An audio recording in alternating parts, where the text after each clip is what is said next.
उपराष्ट्रपति जगदीप धनखड़ के इस्तीफे के बाद देश की सियासत में भूचाल आ गया है। विपक्ष के नेता का तो छोड़िए, सत्ता पक्ष के भी कई इस फैसले से हैरान हो गए हैं। यह पहली बार है जब किसी बड़े संवैधानिक पद पर बैठे व्यक्ति ने अचानक इस्तीफा दे दिया। धनखड़ ने इस्तीफे की वजह स्वास्थ्य कारणों को बताया, लेकिन विपक्षी नेताओं को यह बात गले नहीं उतर रही, खासकर इसलिए क्योंकि इस्तीफा संसद के मानसून सत्र से पहले ही दिन हो गया। अब राज्यसभा सांसद और कांग्रेस के वरिष्ठ नेता पी चिदम्बरम का दावा है कि धनखड़ को सीमा लांघने के चलते इस्तीफा देना पड़ा और साथ ही उन्होंने इस्तीफे के तार जस्टिस यशवंत वर्मा के खिलाफ प्रस्ताव से भी जोड़े हैं। इधर धनखड़ ने स्वास्थ्य कारणों का हवाला देकर त्यागपत्र सौंपा है। इंडिया टुडे से बातचीत में चिदम्बरम ने कहा कि धनखड़ को इस्तीफा देना पड़ा क्योंकि वे अपनी सीमा पार कर गए थे और जस्टिस यशवंत वर्मा के खिलाफ प्रस्ताव स्वीकार कर कोर्ट को सरकार को चुनौती दी थी। उनका दावा है कि शायद इसके चलते ही उनके और सरकार के बीच रिश्ते तनावपूर्ण हुए थे। उन्होंने कहा, सरकार ने एक बार धनखड़ में भरोसा खो दिया तो उन्हें जाना होगा। इस दौरान उन्होंने धनखड़ के इस्तीफे के बारे में राज्यसभा में हुई छोटी और औपचारिक घोषणा का भी जिक्र किया। उन्होंने कहा कि यह इस बात का सबूत है कि दोनों पक्षों में सम्मान नहीं बचा था।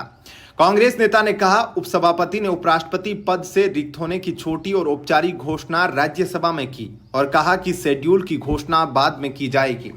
कांग्रेस ने मंगलवार को कहा कि उपराष्ट्रपति पद से जगदीप धनखड़ के इस्तीफे के बाद प्रधानमंत्री नरेंद्र मोदी द्वारा किए गए सोशल मीडिया पोस्ट से इस बारे में रहस्य और गहरा गया कि धनखड़ को पद क्यों छोड़ना पड़ा तथा ऐसे में सरकार को स्थिति स्पष्ट करनी चाहिए।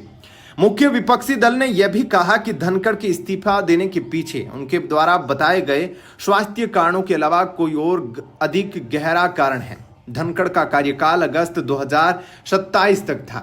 बता दें कि कांग्रेस पार्टी पहले धनखड़ के राज्यसभा में कामकाज की आलोचना करती रही है, लेकिन अब वही कांग्रेस उनसे पद पर बने रहने के लिए कह रही है। इससे लगता है कि विपक्ष को सरकार को घेरने का एक और मुद्दा मिल गया है। जब तक धनखड़ खुद इस्तीफे की वजह नहीं बताते तब तक अटकलें लगाई जाती रहेगी। कुछ खबरों में कहा जा रहा है कि बीजेपी हाईकमान धनखड़ से नाराज थी।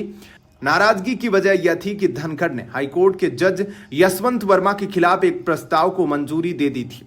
जज वर्मा के घर पर बहुत सारा केस मिला था। उपराष्ट्रपति धनखड़ का इस्तीफा मोदी सरकार के लिए एक मुश्किल स्थिति पैदा कर सकता है। सरकार को धनखड़ के इस्तीफे की विश्वसनीय वजह बतानी होगी। अगर सरकार ऐसा नहीं कर पाती है तो विपक्ष को सरकार पर हमला करने का एक और मौका मिल जाएगा। कुल मिलाकर धनखड़ का इस्तीफा एक रहस्य बना हुआ है। जब तक धनखड़ खुद कुछ नहीं बताते तब तक इस रहस्य से पर्दा उठना मुश्किल है, लेकिन इस घटना ने भारतीय राजनीति में एक नया मोड़ ला दिया है। क्या कहना है आपका इस पर कमेंट सेक्शन में अपनी राय जरूर बताएं। धन्यवाद।